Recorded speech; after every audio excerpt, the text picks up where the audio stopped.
da, da, da, da, da, da, da. Oh, baby. You might actually be hearing me right now. And I think we're good. I think we're good.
And this, finally, is the Astro Primer from June 12th through June 19th, 2019.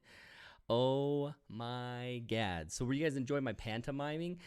Thankfully, I literally use my hands so much to talk, you guys probably got a little bit of communication from that. So the sound was off for no reason whatsoever. I went back when I noticed it wasn't going, and I went, unplugged the USB, plugged it back in, boom. Did you turn it off and on again? That's the answer and solution to almost all tech problems. So now, sweat and beads. It's 10 minutes in. Let's get going with the Astro Primer. So you guys can see right here down on my iPad, I'm in the moon pill of photo pills. And we're not going to spend much time with you Northern Hemisphere folk because we have nothing. Waxing gibbous moon, man, it's killing us, especially with the timing of the season right now. It's nearing the solstice. It's June 21st very soon. We almost have our longest 24-hour period of daylight coming up. So looking at right now, what happens for us? Well, if you haven't gone out last night, you're done for the week. Because, I mean, honestly, depending on your specific location, say you're here where I am. looking at this right there, you got the moon set. Well, no, that's Wednesday this morning. We need to click this button up here, go to Thursday morning. So if we go out right now after the Milky Way Wednesday to go capture the Milky Way, most of you are going to experience minutes. Simple minutes. Hear you, but can't see you as you're in the top right corner. Yeah, I am. But you can see me, though, up there, right, Robert? That's like leaving the cap on. Exactly. On my screen, I can see myself in the top right corner, so everything's good. So looking at my screen right here of the photo pills, you're going to notice that we get minutes, mere minutes before the galactic center visibility ends, and it's the worst. It is the worst. I'm getting confused by your guys' feedback. I think we're all going back over some of the issues that were happening. So let me know for sure if there are any issues persisting. You can see me in this corner. You can see my screen. You can hear me. Everyone give me a thumbs up if you saw that. Rhonda Pierce screams at me. Oh, actually, no, I think she's saying that in all caps so that I notice it. I shot some cool moonlit Milky Way in New Mexico this past Saturday night. Awesome. So she actually had, right now, the Milky Way is on this side. The moon's on this side of the sky. And so you can still capture the Milky Way a little bit. It's a little bit lit up. It's bluer. But because that moon's not on top of the Milky Way, you don't have the same problem that you normally have. So Aaron is a purist. I just hope your AC is working wearing a hoodie. Oh my gads, it was until I start this live and I turn it off. So this 70 degrees in here that's comfortable will slowly creep up. But no more conversations. I got confirmation that there's no issues, so that's what I needed. That's what I was delaying for. So here we go. Boo for Northern Hemisphere. Our Milky Way time is over for the week. It only gets worse as the moon sets every night up until full moon. So what are you going to do? Full moon is the greatest time to do star trails. You're going to have a better exposure on fewer stars, and you're going to have a bluer sky. It's a lot cooler to have an entire foreground lit up by the full moon and have star trails everywhere.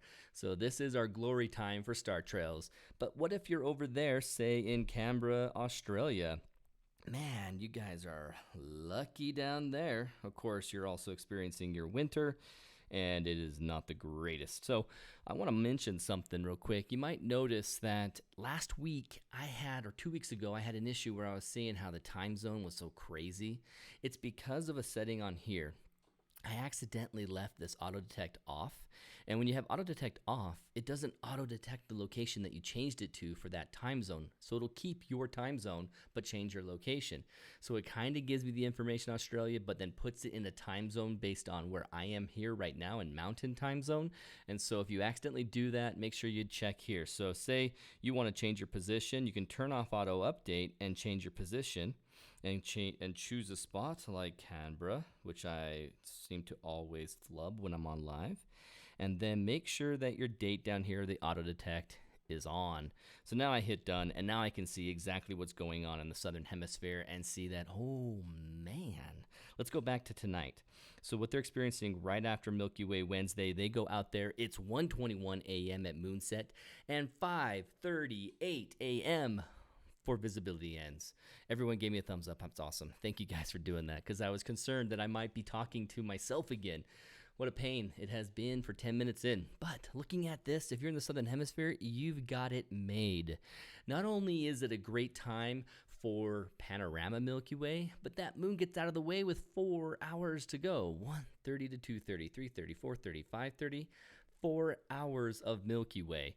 Now, of course, every night gets a little bit worse than the previous night. You click on the next day. Okay, well, if I went out after Milky Way Wednesday, I'm realistically having about 3.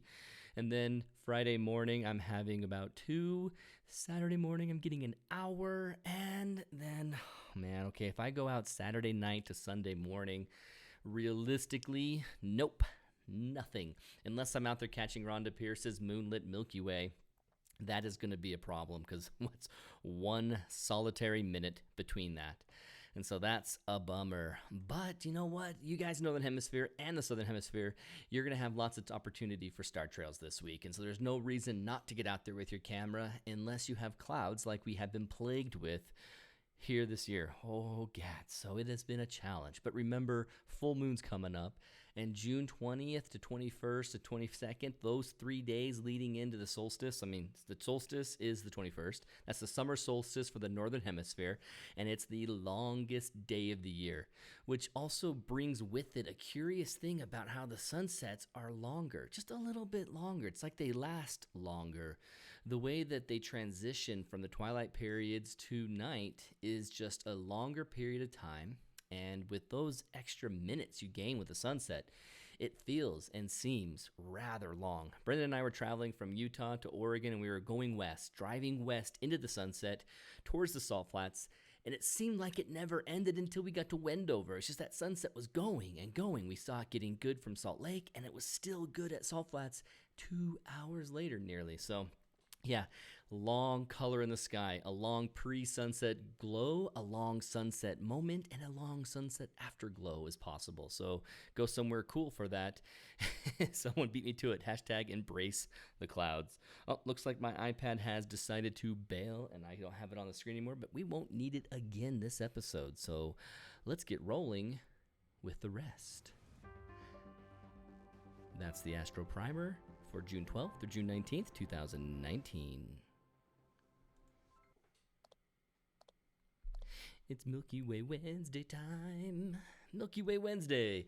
Hey, welcome in, guys. Welcome in and dealing with the tech issues as I am prone to have. Despite my copious hours and hours of time spent diligently tweaking and fixing and perfecting and making sure that everything is awesome. I even had a different mic a second ago. I had that mic on here, and then when the sound wasn't working, I switched mics, seeing if that was the problem. So that's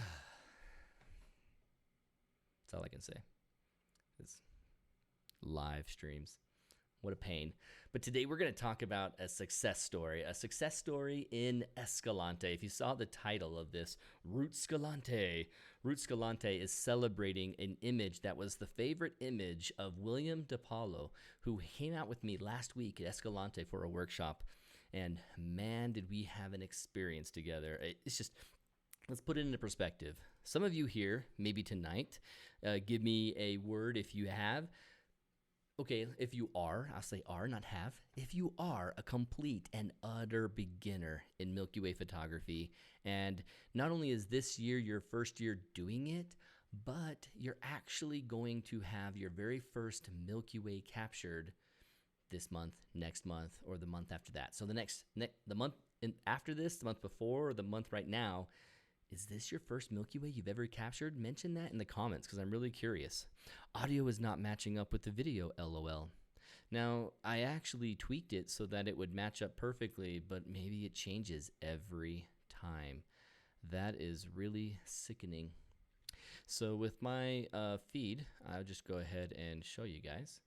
Let me just show you guys behind the scenes. It's like a Japanese karate movie. That's terrible. Oh, man. Here I was thinking that all my work last week was going to make this easier. So looking at my behind the scenes, you have these settings, and my advanced audio properties has the sync offset for 1800 milliseconds because of the way the feed is coming through. I can't tell how much I'm off unless I turn on this audio. So let me just see if I can get it close. Tweaked it so that it would match up perfectly. Okay, I'm happening early, so I'm not offset enough. It's from 1800. 2400 and just see how that goes. Settings. Oh, cancel. I want the settings here. Okay, you probably can't hear me while I have that on. Let me just turn my audio back on. Advanced audio properties has the sync offset for 1800 milliseconds because of the way the feed is coming through. I can't tell how much I'm off unless I turn on this audio. So let me just see if I can get it close. I'm hearing the 30 seconds ago, so you have to watch me just stare at the screen. Tech. All right, come on. 1, 2, 3, 4.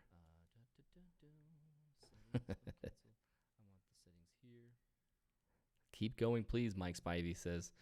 Yes, I understand, man. I'm going to turn this off. I'm going to go with whatever that ended up being just because I don't want to make Mike wait. I want you guys to hear what we're talking about. I am sickened that that has switched on me. And if I have to tweak that every time I go before live, I might have to ditch this entire tech that's going to show me in a better video. So no more delays on that. That is disappointing that I'm doing the karate chop talking right now, and it's more hand gestures equals more cowbell. 5, 6, 7, 8. Photog Mike's continuing for me. Yes. So I'm just going to ignore. Looks like the tiny corner Aaron and talking Aaron are aligned. Maybe I got it correct by throwing it up to 2400 seconds, milliseconds. So let's just go for it. Ba-ba-boom, much better now. You're in sync. Was it just a lucky guess from 1800 to 2400? Boom, let's go with it. Let's go with it. IMAX screen. Little Aaron's talking to you guys now because we want to show you Diapolino, William DePaul, so you guys understand what's going on here. I'm going to go bigger images. Let's start off with his very first image ever was a panorama. And, oh, where do I have that? I think I have that in my downloads. Let me just pull it up in my downloads real quick. Here is his absolute very first Milky Way shot. And he had the added challenge of doing a panorama.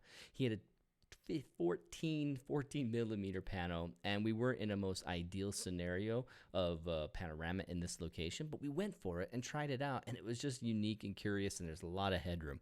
But this is his very, very, very first Milky Way. So then we transitioned to another location, and we went in here and captured Bagel Rock, that we're starting to call this, because it looks like a bagel. You might remember it, Teresa. You might remember it, Mary Beth, those of you who are in the workshop. In sync. You guys might remember this area where you get right up in there and you capture what ends up looking like a croissant of rock right through the window. And this is completely raw. Nothing has been processed on this image, by the way. So this is his second Milky Way image, and we continued through the night on his very, very, very first adventure of Milky Way photography. Not only did he haven't had a chance, not only had he not had a chance of actually seeing the Milky Way with his naked eye, but capturing this camera was just a dream. That's why he came out with us in Escalante. That's why he was so excited to get out there. And here he is enjoying the Milky Way and seeing that. And you know, as all of you probably experience, your first shot of the Milky Way isn't the best ever. Your first shot is okay. And then, Teresa Clark's here, and she knows this area. Awesome. Don't insult him like that, Chris. LOL. This whole area right here is just, what am I trying to say? This experience that we've all go through is your beginning is, the Milky Way. Look at that sky. I'm going to take a picture of the sky. And most of your image is full screen Milky Way with a little bit of foreground at the bottom. And so it's hard for us to get that great composition in the beginning because we're just so dang stoked that we have a Milky Way in the shot. So we continue on and we capture other things. But then the challenge from me, the instructor, is get in there, get on that composition, get something really big to kind of break the plane and go up and try something else. So he's trying something else, and we're trying different lights, and we're trying different positions, and these are okay. And then suddenly he gets an idea of that's a really cool tree down here. He sees this. He sees these trees and just how awesome they look. And he's like, you know what? I'd love to feature these cool, gnarly roots down there. These gnarly roots are down here. What can we do for that? So then we played around, and there's like 4 or 5 different mistakes that happened before this one. Right here, next. So we find a composition that he's totally proud of. And we've got the tree in line. We have the roots. We have a really cool rock. Even with the shadow side of these, it's okay as we have one light on because we grabbed the other light that we had just to help light this tree. And then we had to focus stack. So you're going to see some different coloring, some different focus stack as we go through it. And then this is the final. You guys have probably seen it in the thumbnail of this video. You saw a close-up of it. Well, now with this, you can get a big feature on it, and it's what he has called Rootscalante. And it's really neat that a guy went from very first Milky Way ever to creating something that's one of his masterpieces and portfolio images. He's lined up Jupiter right here between the rocks. He's got Ophiuchi right there. He's got them coming off, the Milky Way coming off the rocks and shining into the sky, going to the corner. He's got a nice straight view of this, and then just nice focus stacking going all the way through the roots, and just the detail captured here. It's this interesting, beautiful quadrant with a parallel, beautiful quadrant, and then just, complementary negative space. And there could be so much here that he's going to love forever and put it up on his wall and see. And it's all from just his first night of Milky Way photography. I said it before, guys, you can do it on your absolutely very first night. You can capture an awesome Milky Way. You don't have to have like 18 different nights experience before it finally starts clicking.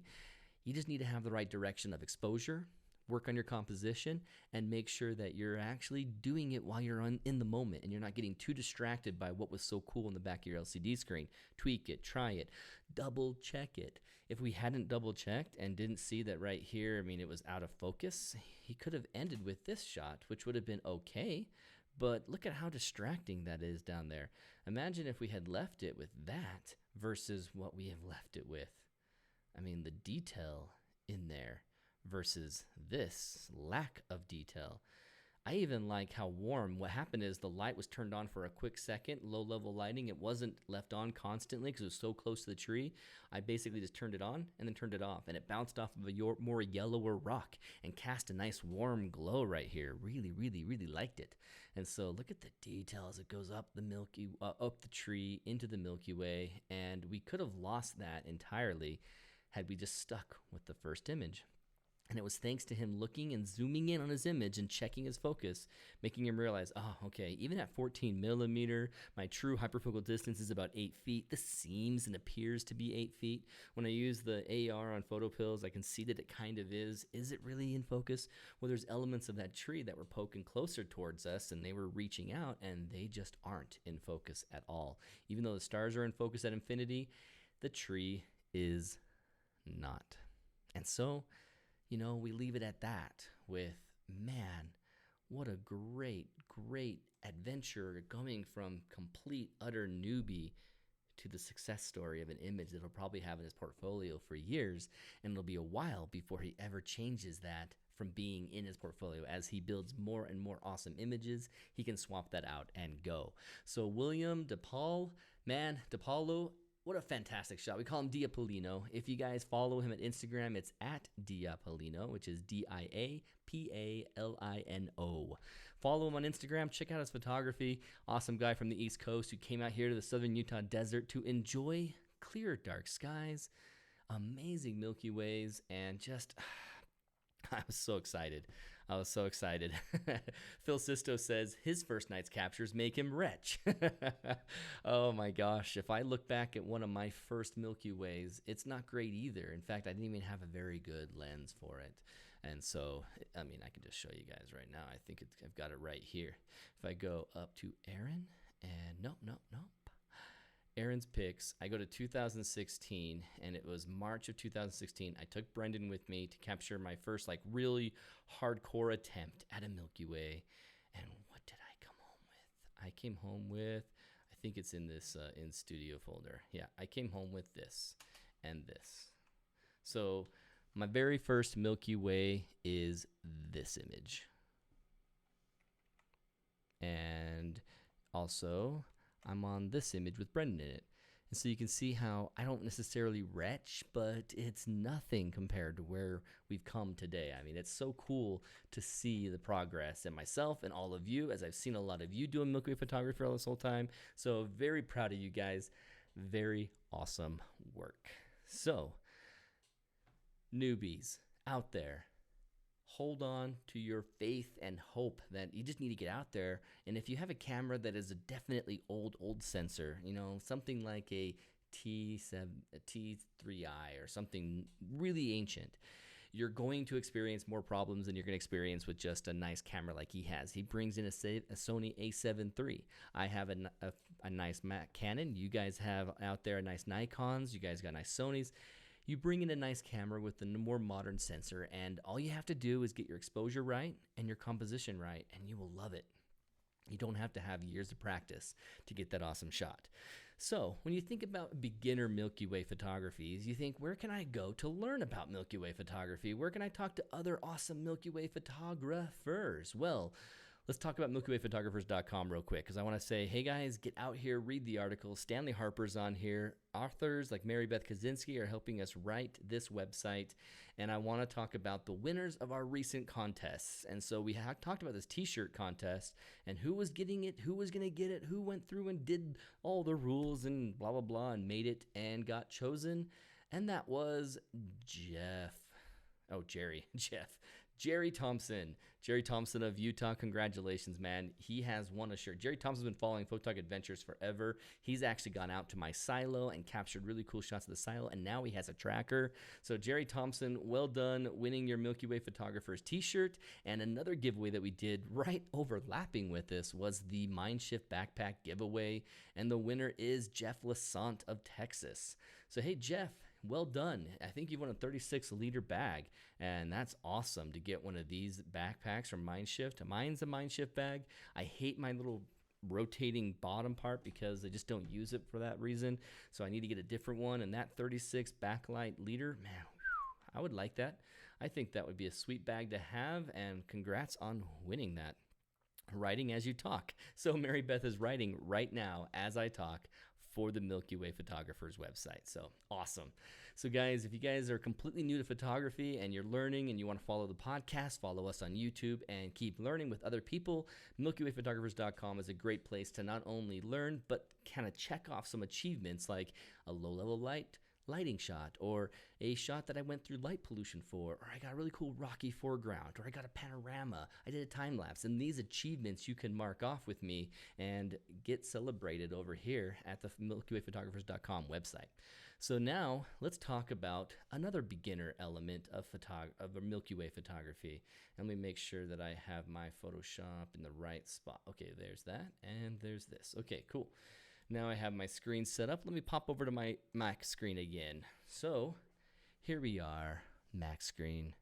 If you're looking right here, you can see the Milky Way. This isn't what our naked eyes are going to see. We're not going to necessarily go through and see all this detail when we get out there. Especially in your first few times, you won't be as comfortable. So how can you possibly find that Milky Way when you need it? You're in a light polluted area. You have the problem of light pollution. How are you going to recognize where the Milky Way core is? How are you going to find it in the sky if you don't recognize, okay, southeast over there, and you haven't pulled out photo pills yet? What's a quick and easy way for you to find the Milky Way core? Well, the very first thing you're going to see is a constellation on this side of the Milky Way core here in the Northern Hemisphere.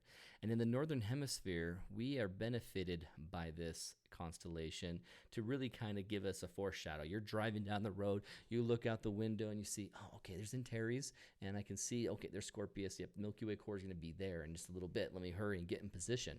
And so let me talk about that. Let me show you guys this image right here.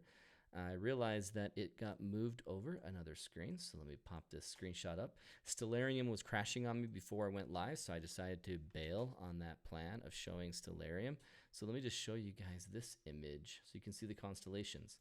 Here's the core, and here are the two constellations by the core that you need to know outside of the third, which is Cassiopeia. And so if you're looking at this, Sagittarius and Scorpius. Now it's not as easy to see, but you can tell the Antares is part of the Rho Ophiuchi complex and has all the cool color, and you will see this bright orange star at any time of night. Really, one of the early things you'll see in the night sky is Antares. And so if you can recognize it and know it as Antares, then you got it right there. Zoom out, come on. Activate zoom. Resume zoom. Come on, I'll just do the hard key for it. So here's your Milky Way, and it gets completely gated by, on one side of the gate is the fence post of the Scorpius constellation, and the other side of the gate underneath the core is the Sagittarius constellation. And let's look at that little more detail here. And it's crazy hard to see constellations when you get out into the dark sky. It just blends all together. You don't see much. You don't see much right here. So then let's go into Photoshop where I can bring it out a little bit more. first, let's talk about Scorpius. Scorpius is these set of stars in that area. And to help you guys see it, I want to take a shot of out of focus where you can see how the brighter, more prominent stars pop off the screen. Now you can see them almost perfectly. Here's the Scorpius tail on the scorpion. There's Antares, and then it has that fan that comes out the top. That is Scorpius right there. And right here you can also see the tea kettle of Sagittarius. And now you like to call it a tea kettle. That's what I recognize it as right here. And you can also see in this out of focus 2 very prominent white dots. It helps you see the planets as you see, oh yeah, Saturn and Jupiter. Look at how bright they show up as you're out of focus.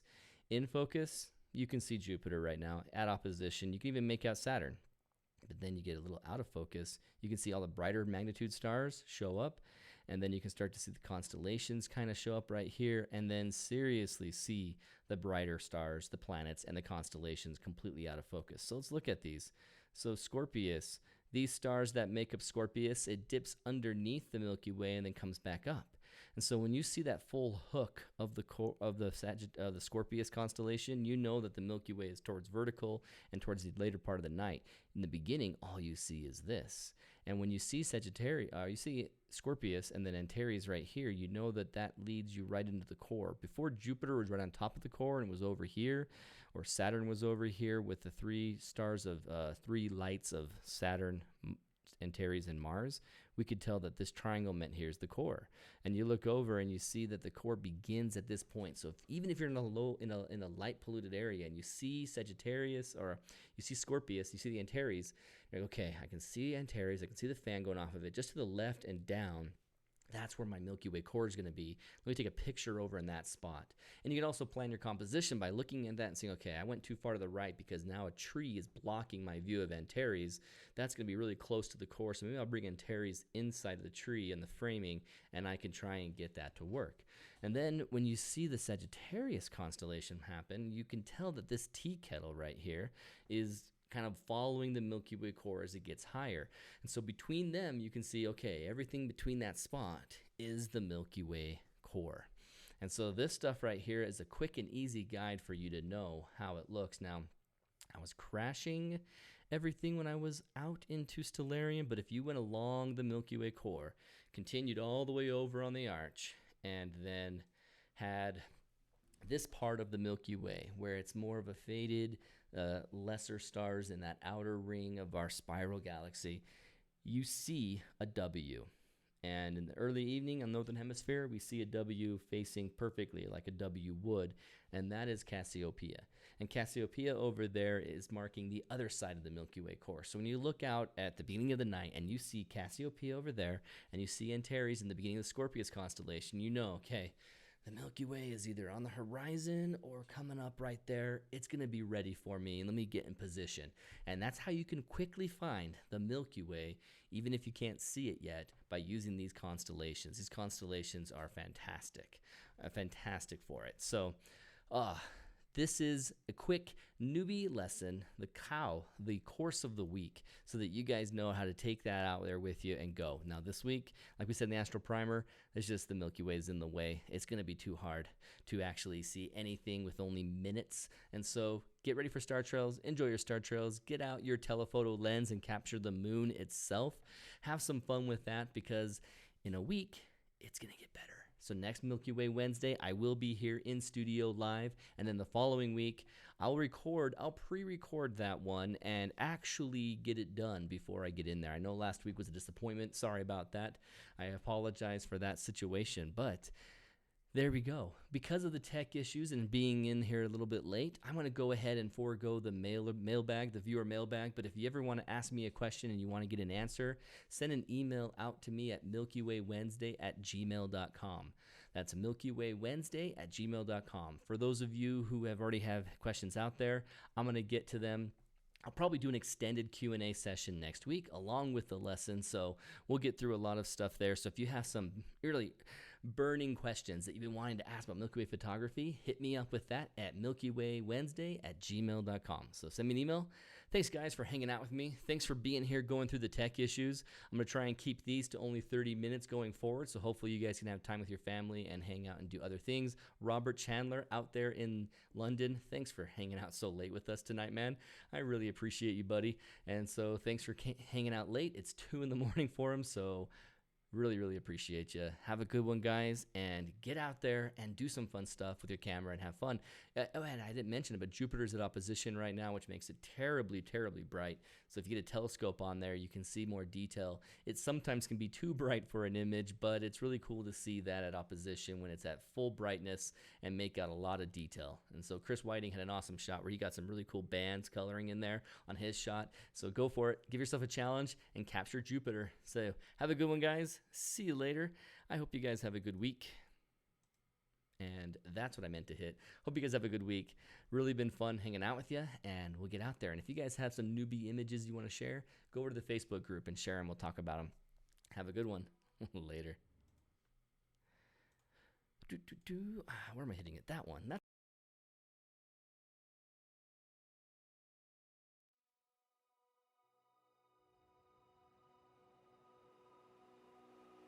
Stanley. See you, Cheryl. See you, Courtney. See you, Cheryl. See you, Teresa. See you, Mary Beth. Thanks, guys, for everything you're saying. Really appreciate it. And good morning to you, Robert.